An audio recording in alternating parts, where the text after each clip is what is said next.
Hello guys, welcome back to the channel, the Manga Man here, and I can honestly say I'm probably the most consistent guy in the world, and suffice to say it does reflect on the channel. But I will definitely try to be more consistent. I have been striving to do that. I kind of find myself saying that every other video, so I do apologise, but here we are, once again, talking about solo leveling. What I will say with this one is because it is a catch-up video, but not quite like the usual, it will just be one like cut after this, because ultimately 162, 163 kind of go hand in hand. If because it's essentially the telling of the story with the Shadow Monarch. So without further ado, let's go into this review. So the chapter itself, I mean 162, 163, the combination of the the chapters, did a really good job in terms of pacing of getting through the story. Now you could have done this within a chapter, but I think being that the information for these two chapters is really key, because it does get kind of confusing, it helped spreading it over two chapters. You could have probably got away with doing it in a chapter and a half, maybe a chapter and a quarter, but it fleshed out nicely. And I think for the people that aren't necessarily spoiling themselves reading what's on the wiki or light novels, it is a nice way of telling the story. We have been getting hints quite often, and essentially this is telling exactly what's going on. So what we get told is told the story of the sovereigns and the monarchs.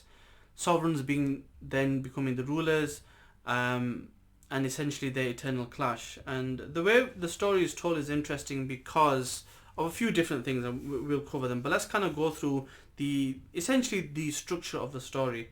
So God, the all supreme being, creates monarchs and sovereigns for essentially this endless battle that's supposedly there to amuse him, or in a sense to get the gears going of the world and create some type of system and logic to it. So you have agents of chaos and agents of peace to counteract them, and basically they're the yin and yang of the universe. So there's been an endless war over and over again, where basically there's this constant battle between the two, and the sovereigns basically had enough, and they wanted the god, supreme being, to help, and then they found out he wasn't interested, and it was basically just doing it to amuse himself from their point of view. So they killed him, and basically what this essentially tells us is Osbourne, who then becomes the Shadow Monarch, was the most loyal, and he went to war to protect the supreme being, but in that process they essentially killed him. And it's made very apparent that as powerful as the Shadow Monarch is, when the rest of them combine, it is overwhelmingly bad for him, and essentially he's defeated. But in death, he's reborn as the Shadow Monarch. Now this is interesting because he is the supreme being created both, so he's aware of the power of both, and essentially this power that he's given him makes him an agent of both, so an agent of chaos and an agent of peace. And by him turning into Shadow Monarch, it kind of shows he's the favourite, because they call him the most brilliant form of light. He's very important, and once the monarch, the supreme being died, the sovereigns became the rulers.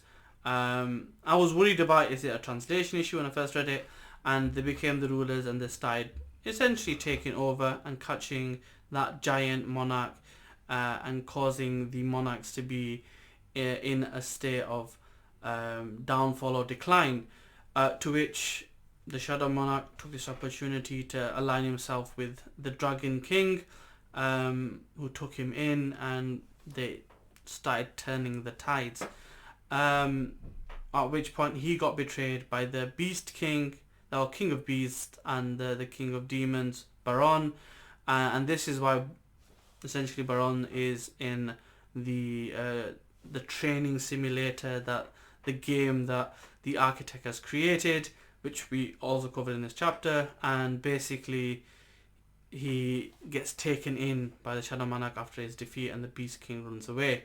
So even though he was betrayed by the rulers or sovereigns, he went to the monarchs, kind of got the approval by the main guy, but was betrayed anyway. And essentially the rulers, realizing their mistake, realizing he's a key piece, tried to make peace with him, apologized and explained their point of view.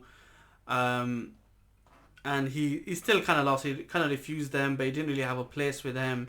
He's kind of in limbo because he's half and half really. And throughout the process, he essentially still aligns himself with the Dragon King, even though he doesn't necessarily agree with everything. Now, the monarchs have been explained to be agents of chaos. They are what they are. Their goal is to destroy, and the rulers have been set to counteract them. We have been told about a cup or chalice that affects time, but it has limited uses, and the earth has been destroyed multiple times over, and the chalice can make you go back 10 years.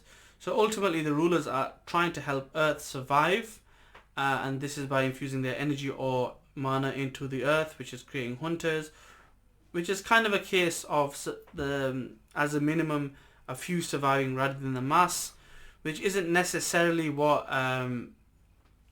Osbourne agrees with, the Shadow Monarch, but he doesn't want essentially he doesn't want everybody to die just for the few. He essentially wants to protect everybody in a sense.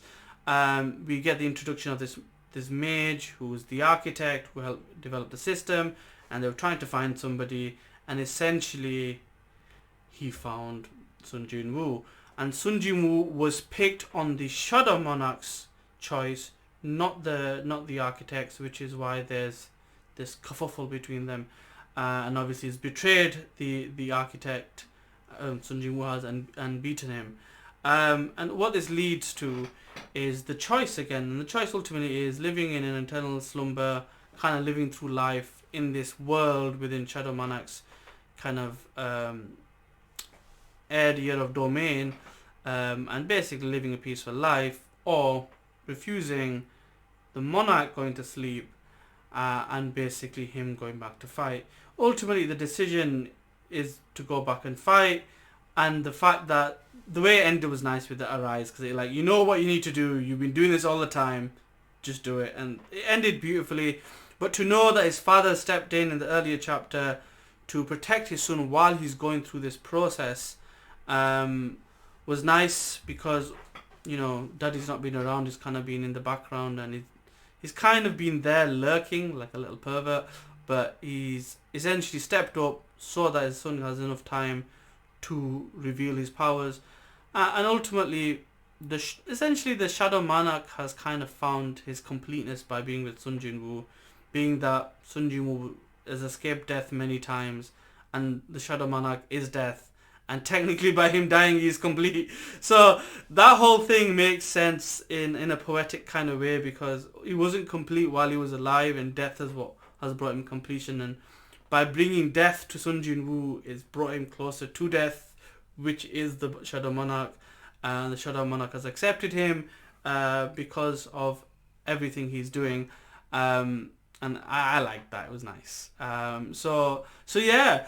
What I honestly see happening now in chapter 164 next week is some badassery, and hopefully we'll see some people getting taken down. Now, we know the Plague Monarch is down, the Frost Monarch is there, and the Beast Monarch is there. Now, the Frost Monarch to me is weaker than the Beast Monarch, but ultimately they both need taken down, because the Beast essentially betrayed the Shadow Monarch in the past, and it'll be sweet revenge, because he got away last time. Not today, not this time. This time you'll get your comeuppance, whether it's in this chapter, 164, 165, between 164 and 170, he's got to die. Because ultimately, what we've been told is the Shadow Monarch and the Dragon King are too strong for the vessels to come, which essentially means to me that the Shadow Monarch is in reality the counterpart and the counterpiece to the dragon is probably going to be one of the biggest challenges. Now, from what I've understood, there's some spoilers that you get on the subreddit. There's probably going to be about 3-4 arcs. I'm guessing one of the arcs is going to be around the Dragon King. I hope he resolves his daddy issues, and then hopefully a prologue and some side stories if they get translated.